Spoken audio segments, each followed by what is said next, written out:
ਆਹ ਕਿਲੇ ਨੂੰ ਫਲਮਾਏ ਨੂੰ ਨਾ ਮੁੱਦਤਾਂ ਹੋਈਆਂ ਪਈਆਂ ਸੀ, ਬਸ ਪਾਉਣ ਦਾ ਹੀ ਟਾਈਮ ਨਹੀਂ ਸੀ ਲੱਗਿਆ। ਅੱਜ ਤੁਹਾਨੂੰ ਦਿਖਾਉਣ ਲੱਗੇ ਹਾਂ।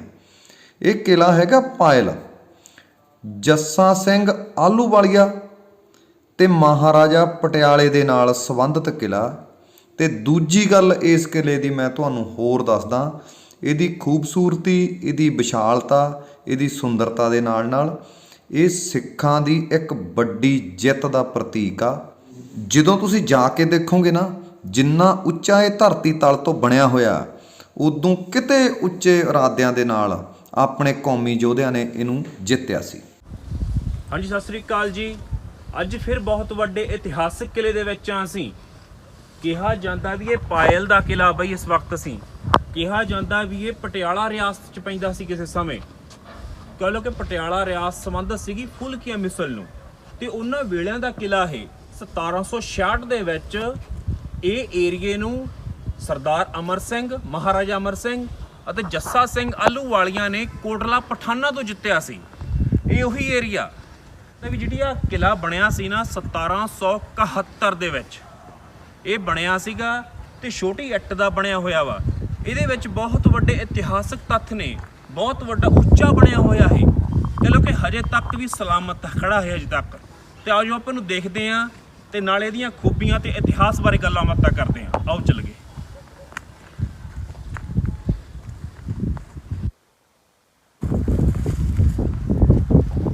ਦਰਸ਼ਕੋ, ਜਿਹੜਾ ਤੁਹਾਨੂੰ ਮੈਂ ਕਿਲੇ ਬਾਰੇ ਦੱਸਦੇ ਹਾਂ ਵੀ ਜਿਹੜਾ ਮਹਾਰਾਜਾ ਅਮਰ ਸਿੰਘ ਸੀ ਨਾ, ਇਹ ਬਾਬਾ ਆਲਾ ਸਿੰਘ ਦਾ ਪੋਤਰਾ ਸੀ।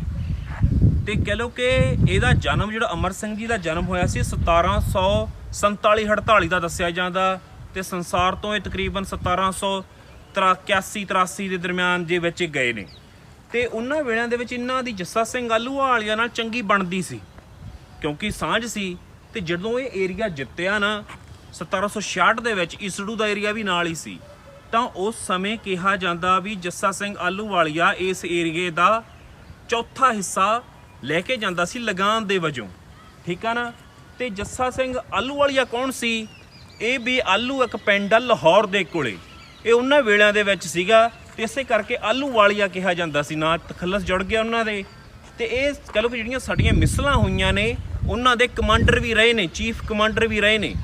ਤੇ ਇੱਕ ਮੈਂ ਹੋਰ ਦੱਸ ਦਿਆਂ ਤੁਹਾਨੂੰ, ਜੱਸਾ ਸਿੰਘ ਆਹਲੂਵਾਲੀਆ ਦਾ ਜਨਮ 1718 ਦੇ ਵਿੱਚ ਹੋਇਆ ਸੀ, ਤੇ 1783 ਦੇ ਵਿੱਚ ਇਹ ਦੁਨੀਆ ਤੋਂ ਅਲਵਿਦਾ ਹੋ ਗਏ ਸੀਗੇ। ਤੇ ਜਦੋਂ ਇਹਨਾਂ ਦਾ ਪਿਓ ਸੀ ਜਿਹੜਾ ਜੱਸਾ ਸਿੰਘ ਆਹਲੂਵਾਲੀਆ ਜੀ ਦਾ, ਉਹ ਛੋਟੀ ਉਮਰ ਦੇ ਵਿੱਚ ਹੀ ਚਲੇ ਗਏ ਸੀ, ਜਦੋਂ ਜੱਸਾ ਸਿੰਘ ਆਹਲੂਵਾਲੀਆ ਤਕਰੀਬਨ 5 ਕੁ ਸਾਲਾਂ ਦੇ ਸੀ। ਤੇ ਉਸ ਤੋਂ ਬਾਅਦ ਜਿਹੜਾ ਇਹਨਾਂ ਦਾ ਪਾਲਣ ਪੋਸ਼ਣ ਸੀਗਾ, ਮਾਤਾ ਸੁੰਦਰੀ ਜੀ ਜੋ ਗੁਰੂ ਸਾਹਿਬਾਨ ਦੀ ਧਰਮ ਪਤਨੀ ਸਨ, ਉਹਨਾਂ ਦੀ ਦੇਖ ਰੇਖ ਹੋਇਆ। ਤਾਂ ਉਸ ਤੋਂ ਬਾਅਦ ਇਹਨਾਂ ਨੂੰ ਨਵਾਬ ਕਪੂਰ ਸਿੰਘ ਜੀ ਨੇ ਪਾਲਣ ਪੋਸ਼ਣ ਕੀਤਾ। ਨਵਾਬ ਕਪੂਰ ਸਿੰਘ ਵੀ ਸਾਡਾ ਬਹੁਤ ਸਤਿਕਾਰਤ ਸਿੱਖ ਇਤਿਹਾਸ ਦੇ ਪਾਤਰ ਨੇ। ਤੇ ਜੱਸਾ ਸਿੰਘ ਆਹਲੂਵਾਲੀਆ ਨੂੰ ਲੋਕ ਪਾਤਸ਼ਾਹ ਕੇ ਬੁਲਾਉਂਦੇ ਸੀ। ਇਹਦੇ ਮਗਰ ਵੀ ਇੱਕ ਕਹਾਣੀ ਆ। ਕਿਹਾ ਜਾਂਦਾ ਵੀ ਨਾ ਇਹ ਜਿਹੜਾ ਆਪਣਾ ਜੱਸਾ ਸਿੰਘ ਆਹਲੂਵਾਲੀਆ ਜੀ ਸੀ, ਇਹ ਅਕਸਰ ਦਿੱਲੀ ਰਹੇ ਕਰਕੇ ਉਰਦੂ ਤੇ ਪੰਜਾਬੀ ਨੂੰ ਮਿਲਾ ਕੇ ਬੋਲਦੇ ਸੀ। ਮਤਲਬ ਉਹ ਹਿੰਦੀ ਵਰਗਾ ਟੱਚ ਜਿਹਾ ਬਣਿਆ ਸੀ, ਤੇ ਲੋਕ ਉਹਨੂੰ ਟੀਚਰਾਂ ਕਰਨ ਲੱਗ ਗਏ, ਤਾਂ ਹਾਸਾ ਮਖੌਲ ਕਰਦੇ ਹੁੰਦੇ ਸੀ। ਤਾਂ ਨਵਾਬ ਕਪੂਰ ਸਿੰਘ ਨੇ ਆਖਿਆ ਵੀ ਤੁਸੀਂ ਨਾ ਗੁੱਸਾ ਨਾ ਕਰਿਆ ਕਰੋ ਇਹਨਾਂ ਦੀਆਂ ਗੱਲਾਂ ਦਾ, ਇਹਨਾਂ ਲੋਕਾਂ ਨੇ ਮੈਨੂੰ ਨਵਾਬ ਬਣਾਇਆ ਸੀ, ਹੋ ਸਕਦਾ ਤੁਹਾਨੂੰ ਪਾਤਸ਼ਾਹ ਬਣਾ ਦੇਣ। ਤੇ ਇਸੇ ਕਰਕੇ ਸਾਰੇ ਫਿਰ ਇਹਨਾਂ ਨੂੰ ਪਾਤਸ਼ਾਹ ਪਾਤਸ਼ਾਹ ਕਹਿਣ ਲੱਗ ਗਏ ਸੀਗੇ। ਇੱਕ ਹੋਰ ਦੱਸਦੇ ਹਾਂ ਵੀ ਜੱਸਾ ਸਿੰਘ ਆਹਲੂਵਾਲੀਏ ਨੇ ਹੀ ਹਰਮੰਦਰ ਸਾਹਿਬ ਦਾ ਦੁਬਾਰਾ ਨਿਰਮਾਣ ਕਰਵਾਇਆ ਸੀ, ਜਦੋਂ ਅਹਿਮਦ ਸ਼ਾਹ ਅਬਦਾਲੀ ਨੇ ਢਾਹ ਢੇਰੀ ਕਰਤਾ ਸੀ। ਠੀਕ ਆ ਨਾ। ਕਿਉਂਕਿ ਤੇ ਇੱਕ ਮੈਂ ਹੋਰ ਇਹਦੇ ਨਾਲ ਜੁੜਿਆ ਹੋਇਆ ਤੱਥ ਦੱਸਦੇ ਹਾਂ ਵੀ ਇਹਨਾਂ ਵੇਲਿਆਂ ਦੇ ਵਿੱਚ ਅਹਿਮਦ ਸ਼ਾਹ ਅਬਦਾਲੀ ਦੇ ਵੀ ਪੰਜਾਬ ਦੇ ਉੱਤੇ, ਭਾਰਤ ਦੇ ਉੱਤੇ ਹਮਲੇ ਹੋ ਰਹੇ ਸੀ ਚਾਰੇ ਪਾਸਿਆਂ ਤੋਂ। ਤਕਰੀਬਨ ਉਹਨੇ ਜਦੋਂ ਕਦੇ ਹਰਮੰਦਰ ਸਾਹਿਬ ਨੂੰ ਢਾਹ ਢੇਰੀ ਕਰਤਾ, ਤਾਂ ਉਹਦੇ ਇੱਟ ਦਾ ਇੱਕ ਰੋੜਾ ਵੜ ਕੇ ਉਹਦੇ ਨੱਕ ਤੇ ਵੱਜਿਆ ਸੀ, ਜਿਹਦੇ ਕਰਕੇ ਅਹਿਮਦ ਸ਼ਾਹ ਅਬਦਾਲੀ ਦਾ 153ਵੇਂ ਦਿਨਾਂ ਬਾਅਦ ਉਹਦੀ ਮੌਤ ਹੋ ਗਈ ਸੀਗੀ। ਅਹਿਮਦ ਸ਼ਾਹ ਅਬਦਾਲੀ ਹੋਣਾ ਦਾ ਮੁਕਾਬਲਾ ਕਹ ਲਓ ਕਿ ਉਹਨਾਂ ਨੇ ਜੱਸਾ ਸਿੰਘ ਆਹਲੂਵਾਲੀਆ ਜੀ ਨੇ ਡਟ ਕੇ ਕੀਤਾ ਸੀ। ਉਹਨਾਂ ਵੇਲਿਆਂ ਦੇ ਵਿੱਚ ਬਹੁਤ ਵੱਡਾ ਤੇ ਇਤਿਹਾਸਕ ਪਾਤਰ ਆ। ਕਿਸੇ ਸਮੇਂ ਉਹਨਾਂ ਦੀਆਂ ਫੌਜਾਂ ਇੱਥੇ ਬੁਕਦੀਆਂ ਫਿਰਦੀਆਂ ਸੀ, ਇਸ ਏਰੀਏ ਤੇ ਸਾਡਿਆਂ ਸਰਦਾਰਾਂ ਦਾ ਕਬਜ਼ਾ ਹੁੰਦਾ ਸੀ।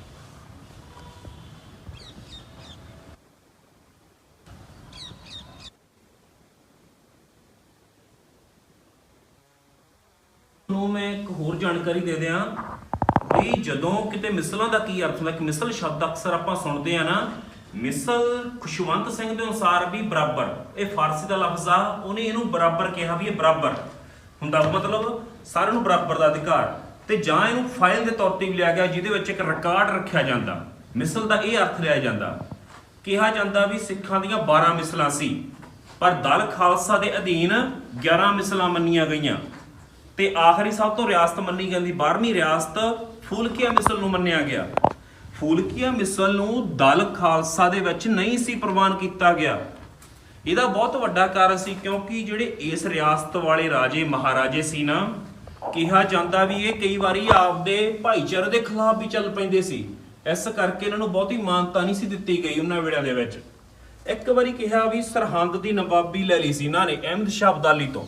ਬਾਬਾ ਅੱਲਾ ਸਿੰਘ, ਮਹਾਰਾਜਾ ਅਮਰ ਸਿੰਘ, ਇਹਨਾਂ ਨੇ ਨਵਾਬੀ ਲੈ ਲਈ ਸੀ ਅਹਿਮਦ ਸ਼ਾਹ ਅਬਦਾਲੀ ਤੋਂ, ਜਿਸ ਕਰਕੇ ਇਹਨਾਂ ਨੂੰ ਪੰਥ ਚੋਂ ਛੇਕਿਆ ਗਿਆ ਤੇ ਤਨਖਾਹ ਲਾਈ ਗਈ ਸੀ। ਉਹ ਤਨਖਾਹ ਲਾਉਣ ਤੋਂ ਬਾਅਦ ਫਿਰ ਇਹਨਾਂ ਨੇ ਮਾਫੀ ਮੰਗੀ ਬਈ ਭਾਈ ਸਾਥੋਂ ਹੋ ਗਈ ਗਲਤੀ, ਤੇ ਦੁਬਾਰੇ ਫਿਰ ਪੰਥ ਦੇ ਵਿੱਚ ਲਏ ਗਏ ਸੀ। ਮਤਲਬ ਇਹ ਸਾਰੀ ਗੱਲਬਾਤ ਮਿਸਲਾਂ ਨਾਲ ਜੁੜੀ ਹੋਈ ਸੀ। ਤੇ ਇੱਥੇ ਕਿਸੇ ਸਮੇਂ ਫਿਰ ਉਹਨਾਂ ਸਾਂਝ ਵੀ ਬਹੁਤ ਬਣ ਗਈ। ਜੱਸਾ ਸਿੰਘ ਆਹਲੂਵਾਲੀਆ ਤੇ ਮਹਾਰਾਜਾ ਅਮਰ ਸਿੰਘ, ਇਹਨਾਂ ਦੇ ਵਿੱਚ ਬਾਬਾ ਆਲਾ ਸਿੰਘ ਵੇਲੇ ਤੋਂ ਸਾਂਝ ਵੀ ਇੱਕ ਚੰਗੀ ਬਣ ਗਈ ਸੀਗੀ। ਤੇ ਮਹਾਰਾਜਾ ਅਮਰ ਸਿੰਘ ਸੀ ਜੋ ਇਹਨਾਂ ਨੇ ਕਦੇ ਪਟਿਆਲੇ ਦੇ ਵਿੱਚ ਕਾਫੀ ਸੁਧਾਰ ਵੀ ਕੀਤੇ, ਇਦਾਂ ਦੀ ਗੱਲ ਨਹੀਂ ਸੀ। ਪਰ ਦੂਜੀ ਗੱਲ ਇਹ ਹੈ ਵੀ ਜਦੋਂ ਅਹਿਮਦ ਸ਼ਾਹ ਅਬਦਾਲੀ ਹਮਲੇ ਕਰਦਾ ਸੀ ਨਾ, ਇਹ ਅਕਸਰ ਹੀ ਚੁੱਪ ਰਹਿ ਕੇ ਗੁਜ਼ਾਰਾ ਕਰ ਲੈਂਦੇ ਸੀ। ਮਤਲਬ ਰਾਜਸੀ ਤੌਰ ਤੇ ਇਸ ਕਿਸਮ ਦਾ ਸੁਭਾਅ ਬਣਾ ਲਿਆ ਸੀ ਵੀ ਨਾ ਉਹਨਾਂ ਦਾ ਪੱਖ ਲੈਣਾ ਨਾ ਉਹਨਾਂ ਦਾ ਲੈਣਾ, ਚੁੱਪ ਕਰਕੇ ਆਪਦੇ ਕਿਤੇ ਮੌਜ ਕਰਨੀ, ਇਸ ਕਿਸਮ ਦਾ ਸੀਗਾ। ਇਸ ਕਰਕੇ ਸਿੱਖ ਬੜਾ ਯਕੀਨ ਨਹੀਂ ਸੀ ਕਰਦੇ ਮਿਸਲਾਂ ਵਾਲੇ। ਇਹ ਇਸ ਕਿਸਮ ਦਾ ਸੀ ਮਹਾਰਾਜਾ ਅਮਰ ਸਿੰਘ।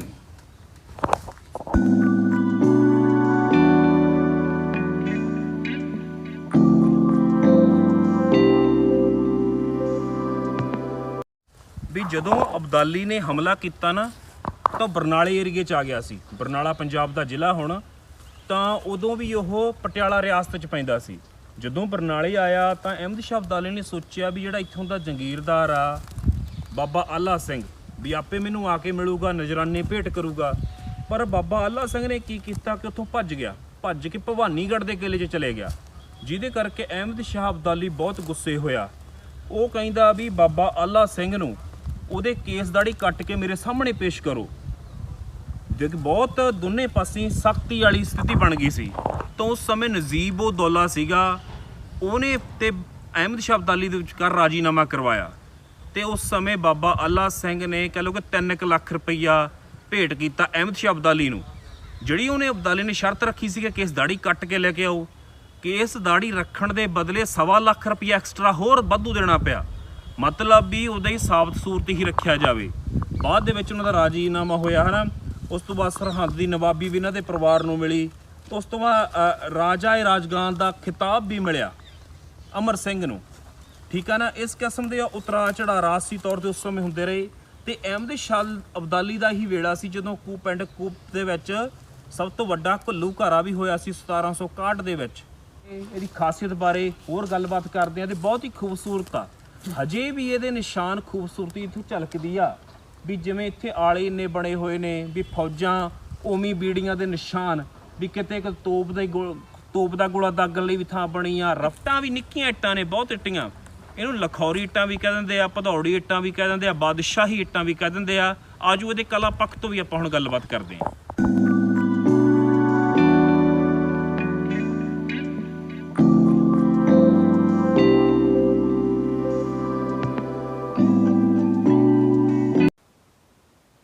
ਹਰਮੰਦਰ ਸਾਹਿਬ ਦਾ ਨਿਰਮਾਣ ਕਰਵਾਇਆ ਸੀ ਅਹਿਮਦ ਸ਼ਾਹ ਅਬਦਾਲੀ ਦੇ ਹਮਲੇ ਤੋਂ ਬਾਅਦ।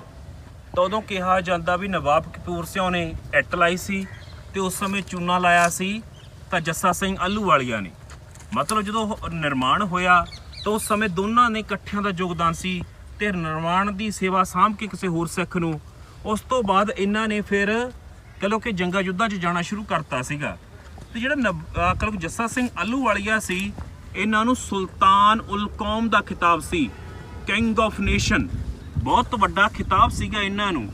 ਇਹਨਾਂ ਨੇ ਹੀ ਜੈਨ ਖਾਂ ਨੂੰ ਮਾਰ ਕੇ, ਜਿੱਥੇ ਕਿ ਸਾਡੇ ਸਾਹਿਬਜ਼ਾਦੇ ਸਰਹੰਦ ਵਿਖੇ ਸ਼ਹੀਦ ਹੋਏ ਸੀ, ਉਸੇ ਥਾਂ ਦੇ ਬਣੇ ਹੋਏ ਕਿਲੇ ਨੂੰ ਢਾਹ ਕੇ, ਸਰਹੰਦ ਦੇ ਵਿੱਚ ਕਿਲਾ ਹੁੰਦਾ ਸੀ, ਉਸ ਕਿਲੇ ਨੂੰ ਢਾਹ ਕੇ ਹੀ ਸ੍ਰੀ ਫਤਿਹਗੜ੍ਹ ਸਾਹਿਬ ਸ਼ਹਿਰ ਵਸਾਇਆ ਸੀ, ਗੁਰਦੁਆਰਾ ਵੀ ਉੱਥੇ ਬਣਾਇਆ ਸੀ। ਮਤਲਬ ਇਹ ਸਾਰਾ ਕੁਝ ਨਵਾਬ ਕਪੂਰ ਸਿਉਂ ਤੇ ਜੱਸਾ ਸਿੰਘ ਆਹਲੂਵਾਲੀਆ ਦੀ ਰਹਿਨੁਮਾਈ ਦੇ ਵਿੱਚ ਹੋਇਆ ਸੀ ਸਾਰਾ ਕੰਮ ਇਹ। ਮਤਲਬ ਇਸ ਕਿਸਮ ਦੇ ਸੀ ਸਾਡੇ ਬਹਾਦਰ ਸੂਰਵੀਰ ਯੋਧੇ। ਤੇ ਅੱਜ ਆਪਾਂ ਉਹਨਾਂ ਦੇ ਇਤਿਹਾਸ ਨੂੰ ਜਦੋਂ ਬਣਾਉਂਦੇ ਆ ਜਾਂ ਪੜ੍ਹਦੇ ਆ, ਇਹ ਸਾਡੇ ਲਈ ਵੀ ਮਾਣ ਵਾਲੀ ਗੱਲ ਹੁੰਦੀ ਆ, ਤੁਹਾਡੇ ਲਈ ਵੀ ਹੈ ਨਾ, ਕਿਉਂਕਿ ਆਪਣਾ ਇਤਿਹਾਸ ਹੈ ਯਾਰ। ਇੱਥੋਂ ਤੱਕ ਪਹੁੰਚੇ ਆਪਾਂ ਤਾਂ ਉਹਨਾਂ ਦੇ ਕਰਕੇ ਹੀ ਪਹੁੰਚੇ ਆ। ਵੀ ਤੁਸੀਂ ਦਰਸ਼ਕੋ ਦੇਖੋ ਵੀ ਜਿਹੜੀ ਇੱਟ ਆ ਬਹੁਤ ਨਿੱਕੀ ਲੱਗੀ ਹੋਈ ਆ। ਆਮ ਇੱਟ ਦੇ ਨਾਲੋਂ ਇੱਕ ਤਾਂ ਭਦੌੜੀ ਇੱਟ ਛੋਟੇ ਸਾਈਜ਼ ਦੀ, ਉਦੋਂ ਵੀ ਛੋਟਾ ਸਾਈਜ਼, ਜਮਾ ਹੀ ਪੀਚਿਆ ਜਿਹਾ ਸਾਈਜ਼ ਆ, ਨਿੱਕਾ ਸਾਈਜ਼। ਇਹਨੂੰ ਬਾਦਸ਼ਾਹੀ ਇੱਟਾਂ ਕਹਿੰਦੇ ਆ ਤੇ ਚੂਨੇ ਦੇ ਨਾਲ ਲੱਗੀ ਹੋਈ ਆ। ਤੁਸੀਂ ਦੇਖ ਰਹੇ ਹੋ ਇੱਥੇ ਵੀ ਆਹ ਜਿਹੜੇ ਆਲੇ ਰੱਖੇ ਆ ਨਾ, ਇਹ ਰੱਖੇ ਹੋਏ ਨੇ ਵਿੱਚ ਦੀ ਰਫਲ ਪਾ ਕੇ ਨਿਸ਼ਾਨਾ ਲਾਉਣ ਨੂੰ, ਮੋਰਚੇਬੰਦੀ। ਕਿਲੇ ਦਾ ਮਤਲਬ ਹੀ ਇਹ ਹੁੰਦਾ ਕਿ ਆਪਦੀ ਹਿਫਾਜ਼ਤ ਕਰਨਾ। ਤੇ ਇਸ ਕਿਸਮ ਦੇ ਤੁਸੀਂ ਆ ਥੱਲੇ ਵੀ ਬਣਿਆ ਹੋਇਆ ਵਾ, ਇੱਥੇ ਥੱਲੇ ਤੋਪਾਂ ਖੜਾਈਆਂ ਜਾਂਦੀਆਂ ਸੀ ਤੇ ਬਾਹਰਲੇ ਪਾਸੇ ਉਹਨਾਂ ਦੀਆਂ ਨਾਲਾਂ ਕੱਢੀਆਂ ਜਾਂਦੀਆਂ ਸੀ। ਆ ਦੇਖੋ ਅੱਡ ਅੱਡ ਸਾਈਜ਼ ਨੇ, ਕੋਈ ਛੋਟੇ ਆਕਾਰ ਦਾ, ਕੋਈ ਵੱਡੇ ਆਕਾਰ ਦਾ। ਦੇਖੋ ਇਹਦੇ ਵਿੱਚ 1 ਤੇ 2 ਵੀ 2 ਵੈਰਲਾਂ ਦਿੱਤੀਆਂ ਹੋਈਆਂ ਨੇ। ਮਤਲਬ ਇੱਕ ਚੋਂ ਕੱਢ ਕੇ ਅਗਰ ਦੂਜੇ ਪਾਸੇ ਨਿਸ਼ਾਨਾ ਲਾਉਣਾ ਤਾਂ ਲਾ ਸਕਦੇ ਸੀ, ਜਾਂ 2 ਰਫਲਾਂ ਵੀ ਪਾਈਆਂ ਜਾ ਸਕਦੀਆਂ ਸੀ ਇੱਕੋ ਵੇਲੇ, ਕਿਉਂਕਿ ਉਦੋਂ ਜ਼ਿਆਦਾ ਕਹੋ ਕਿ ਇੱਕ ਗੋਲੀ ਹੀ ਪੈਂਦੀ ਹੁੰਦੀ ਸੀ। ਇਸ ਕਿਸਮ ਦਾ ਸੀਗਾ। ਤੇ ਇਹ ਸਾਰੇ ਚਾਰੇ ਥਾਵਾਂ ਤੇ ਬਣੇ ਹੋਏ ਇਹ ਜਿਹੜੇ ਪਿੱਲਰ ਬਣੇ ਨਾ, ਤੁਸੀਂ ਦੇਖ ਰਹੇ ਹੋ ਬੁਰਜ, ਤੇ ਇਹ ਚਾਰੇ ਥਾਵਾਂ ਦੇ ਉੱਤੇ ਬਣੇ ਹੋਏ ਆ।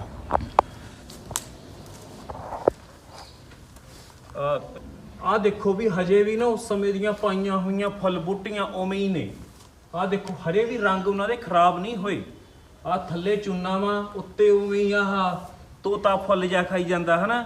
ਵੀ ਯਾਰ ਹਜੇ ਵੀ ਉਵੇਂ ਸਲਾਮਤ ਪਈ ਆ ਚੀਜ਼। ਤੁਸੀਂ ਲਾ ਲਓ ਹਿਸਾਬ ਵੀ ਹੁਣ ਦੇ ਰੰਗਾਂ ਨੂੰ ਤੇ ਉਦੋਂ ਦੇ ਰੰਗਾਂ ਨੂੰ, ਉਹ ਤੁਸੀਂ ਆਪਸ ਵਿੱਚ ਹਿਸਾਬ ਕਿਤਾਬ ਲਾ ਕੇ ਦੇਖ ਸਕਦੇ ਹੋ ਵੀ ਇਹ ਜੀ ਪਕੜ ਸੀ, ਇਹ ਜੀ ਇਮਾਨਦਾਰੀ ਵਾਲੇ ਕੰਮ ਹੁੰਦੇ ਸੀ।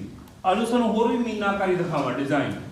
ਆਹ ਦੇਖੋ ਕਿੱਡੇ ਖੂਬਸੂਰਤ ਉਵੇਂ ਹੀ ਪੜੇ ਆ, ਜਮਾ ਖੂਬਸੂਰਤ ਉਵੇਂ ਹੀ ਸਾਰਾ ਡਿਜ਼ਾਈਨ ਖੂਬ ਸਾਰੇ ਪਿੱਲਰਾਂ ਦੇ ਉੱਤੇ। ਇਹ ਇੱਕ ਤੇ ਨਹੀਂ, ਸਾਰਿਆਂ ਪਿੱਲਰਾਂ ਤੇ ਹੀ ਆ। ਆਹ ਦੇਖੋ ਨਿੱਕੀ ਨਿੱਕੀ ਬੂਟੀ ਸਾਰਿਆਂ ਦੇ ਉੱਤੇ ਤੁਸੀਂ ਦੇਖ ਸਕਦੇ ਹੋ। ਤੇ ਕੰਧਾਂ ਦੀ ਚੌੜਾਈ ਦੇਖ ਲਓ ਵੀ ਤਕਰੀਬਨ 2.5 ਫੁੱਟ। ਮਤਲਬ ਕਿੰਨੀ ਹਜ਼ਾਰ ਇੱਟ ਲੱਗੀ ਹੋਊਗੀ। ਪਤਾ ਨਹੀਂ ਕਿੱਥੇ ਭੱਠਾ ਚੱਲਦਾ ਹੋਊਗਾ ਜਿੱਥੇ ਇੰਨੀ ਇੱਟ ਬਣੀ, ਇੰਨੀ ਬਣਾਈ ਗਈ, ਫਿਰ ਉਹ ਪਕਾਈ ਗਈ ਤੇ ਫਿਰ ਉਹ ਲਾਈ ਗਈ। ਤੇ ਲੇਬਰ ਹੀ ਬੇਹਿਸਾਬੀ ਹੋਊਗੀ ਜਿੰਨਾ ਵੇਲੇ 'ਚ ਬਣਿਆ। ਇੱਕ ਮੈਂ ਦੱਸਦਾ ਵੀ ਇਹ ਕਿਲਾ ਜ਼ਿਆਦਾ ਪੁਰਾਣਾ ਨਾ ਹੋਣ ਦਾ ਕਾਰਨ ਇੱਕ ਇਹ ਵੀ ਆ ਕਿ ਇਹਦੇ ਵਿੱਚ ਸਰੀਆ ਵਰਤਿਆ ਗਿਆ, ਕਿਉਂਕਿ ਸਰੀਏ ਦਾ ਕਨਸੈਪਟ ਇਸ ਕਿਸਮ ਦਾ ਜਾਂ ਲੈਂਟਰ ਜਿਹੜਾ ਕਿਸਮ, ਇਹ ਜੋ ਅੰਗਰੇਜ਼ ਜਦੋਂ ਆਏ ਆ ਨਾ ਉਹਨਾਂ ਦੇ ਆਉਣ ਨਾਲ ਹੀ ਹੋਇਆ ਵਾ, ਕਿਉਂਕਿ ਅੰਗਰੇਜ਼ ਪਹਿਲਾਂ ਆ ਚੁੱਕੇ ਸੀ। ਇਸੇ ਕਰਕੇ 1771 ਦੀ ਤਾਰੀਖ ਸਹੀ ਜਾਪਦੀ ਆ। ਤੇ ਇਹਦੇ ਅੱਡ ਦਰਵਾਜ਼ੇ ਬਣੇ ਨੇ। ਇੱਧਰ ਹੋਰ ਆਜੋ ਮੜਾ ਜਾ ਵੀ ਹੋ ਸਕਦਾ ਇੱਥੇ ਦਰਬਾਰ ਹੋਵੇ। ਆਹ ਦੇਖੋ ਮੜਾ ਜਾ, ਆਹ ਦੇਖੋ ਹੋ ਸਕਦਾ ਇੱਥੇ ਦਰਬਾਰ ਲੱਗਦਾ ਹੋਵੇ, ਕਿਉਂਕਿ ਇੱਧਰਲੇ ਪਾਸੇ ਵੀ ਪੌੜੀਆਂ ਚੜ੍ਹ ਤੋਂ ਦਿੱਤੀਆਂ ਗਈਆਂ ਨੇ। ਮੈਂ ਬਾਈ ਨੂੰ ਕਹੂੰਗਾ ਕੈਮਰਾ ਨੇੜੇ ਕਰੂ ਭਈਆ, ਇੱਥੋਂ ਵੀ ਪੌੜੀਆਂ ਚੜ੍ਹ ਰਹੀਆਂ ਨੇ। ਆਹ ਦੇਖੋ ਇੱਧਰ ਦੀ 1 2 ਤੇ 3 ਸਟੈਪ ਨੇ। ਇੱਥੇ ਦਰਬਾਰ ਹੋਊਗਾ ਲਾਜ਼ਮੀ, ਕਿਉਂਕਿ ਉਸੇ ਹਿਸਾਬ ਨਾਲ ਪੋਜੀਸ਼ਨ ਬਣਦੀ ਹੈ ਇਹਦੀ। ਇੱਕ ਜਿਸ ਹਿਸਾਬ ਦੀ ਇਹਦੀ ਸਜਾਵਟ ਕੀਤੀ ਹੋਈ ਆ, ਇੱਥੇ ਦਰਬਾਰ ਹੋਊਗਾ। ਤੇ ਇੱਕ ਇੱਧਰਲੇ ਪਾਸੇ ਦੀ ਆ, ਇੱਧਰ ਵੀ ਪੌੜੀਆਂ ਨੇ, ਇੱਧਰ ਨੇ। ਮਤਲਬ ਇੱਕ ਨਾ ਕੁਝ ਛੱਤ ਤਾਂ ਹੈਗੀ ਲੈਂਟਰ ਵਾਲੀ, ਕੁਝ ਲੱਕੜ ਵਾਲੀ ਵੀ ਆ। ਲੱਕੜ ਪਾ ਕੇ ਸਤੀਰੀਆਂ ਲੱਕੜ ਦੀਆਂ ਫੱਟੇ ਵਾਲੀ ਛੱਤ ਆ। ਮਤਲਬ ਇਹ ਵੀ ਇੱਕ ਛੱਤ, 2 ਕਿਸਮ ਦੀਆਂ ਛੱਤਾਂ ਨੇ। ਮਗਰਲੇ ਪਾਸੇ ਲੱਕੜ, ਉਧਰਲੇ ਪਾਸੇ ਲੈਂਟਰ ਸਰੀਆ ਪਾ ਕੇ ਬਣਾਏ ਗਏ। ਲੈਂਟਰ ਉਵੇਂ ਨਹੀਂ ਜਿਵੇਂ ਹੁਣ ਪੈਂਦੇ ਆ, ਉਸ ਸਮੇਂ ਦੀ ਕਹ ਲਓ ਕਿ ਹੁਣ ਤਾਂ ਡਿਵੈਲਪ ਤਕਨੀਕ ਹੋ ਗਈ। ਉਹ ਪੁਰਾਣੇ ਵੇਲੇ ਜਿਵੇਂ ਤਕਨੀਕ ਸੀ ਉਹ ਪਾਈ ਗਈ ਆ। ਤੇ ਕਿੱਧਰ ਇੱਕ ਆਹ ਕਮਰਾ ਵਾ। ਆਜੋ ਬਾਈ, ਆਹ ਦਰਵਾਜ਼ੇ ਲੱਗੇ ਆ ਪੁਰਾਣੇ ਉਸ ਸਮੇਂ ਦੇ।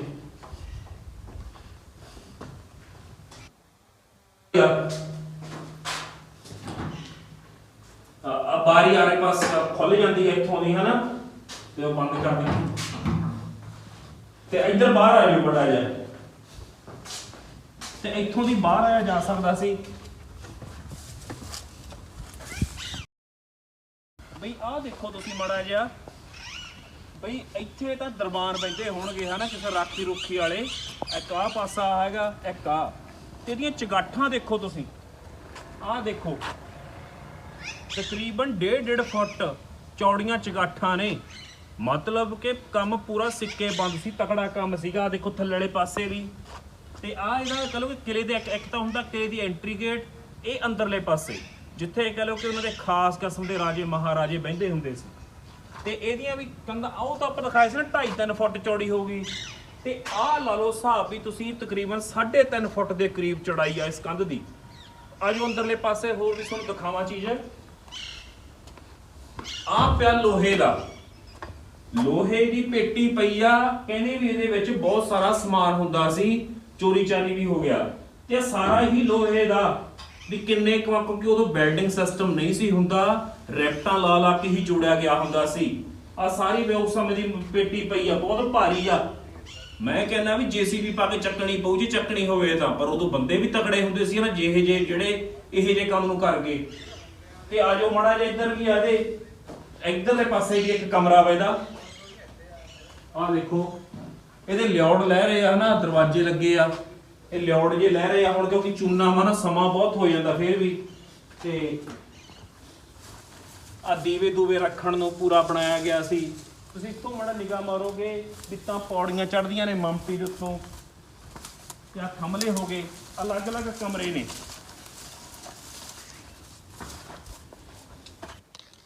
ਅਲੱਗ-ਅਲੱਗ ਕਮਰੇ ਨੇ ਉਹਨਾਂ ਵੇਲੇ, ਪੁਰਾਣੇ ਨਮੂਨੇ ਕਮਰਿਆਂ ਦੇ। ਹੁਣ ਹੌਲੀ-ਹੌਲੀ ਆਪਦਾ ਢਾਹ ਢੇਰੀ ਹੋ ਰਹੇ ਨੇ ਹਨਾ, ਜਿਵੇਂ ਜਿਵੇਂ ਸਮਾਂ ਬੀਤਦਾ ਜਾ ਰਿਹਾ ਵਾ। ਆਹ ਦੇਖੋ ਆਹ ਵੀ ਕਮਰੇ ਆ, ਰਿਹਾਇਸ਼ੀ ਕਮਰੇ ਹੋਣਗੇ ਹਨਾ, ਕਿਉਂਕਿ ਰਾਜੇ ਮਹਾਰਾਜੇ ਨੇ ਰਹਿਣਾ, ਆਪਦੇ ਰਿਹਾਇਸ਼ੀ ਕਮਰੇ ਉਸ ਸਮੇਂ ਦੇ ਹੀ ਬਣੇ ਹੋਏ ਨੇ ਸਾਰੇ, ਤੇ ਬਹੁਤ ਖੂਬਸੂਰਤ ਆ, ਆਲੀਸ਼ਾਨ ਆ।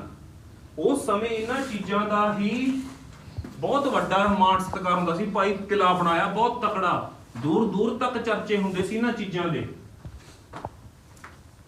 ਆ ਵੀ ਉੱਤੇ ਜਾਣ ਨੂੰ ਇਹਦੇ ਪੌੜੀਆਂ ਦਿੱਤੀਆਂ ਹੋਈਆਂ, ਤੇ ਜਿਹੜੀਆਂ ਪੌੜੀਆਂ ਵੀ ਆ ਨਾ ਲੱਕੜ ਦੀਆਂ ਬਣੀਆਂ ਹੋਈਆਂ ਨੇ। ਆਹ ਦੇਖੋ ਲੱਕੜ ਦੀਆਂ, ਉਸ ਸਮੇਂ ਦੀਆਂ ਜੋ ਤਕਨੀਕ ਸੀ ਨਾ, ਲੱਕੜ ਦੀਆਂ ਬਣਾਈਆਂ ਗਈਆਂ ਨੇ। ਅੱਜ ਉਸ ਨੂੰ ਉਤਲੇ ਪਾਸੇ ਲੈ ਕੇ ਜਾਵਾਂ ਤੇ ਛੱਤ ਦਿਖਾ ਕੇ ਲੈ ਕੇ ਆਵਾਂ।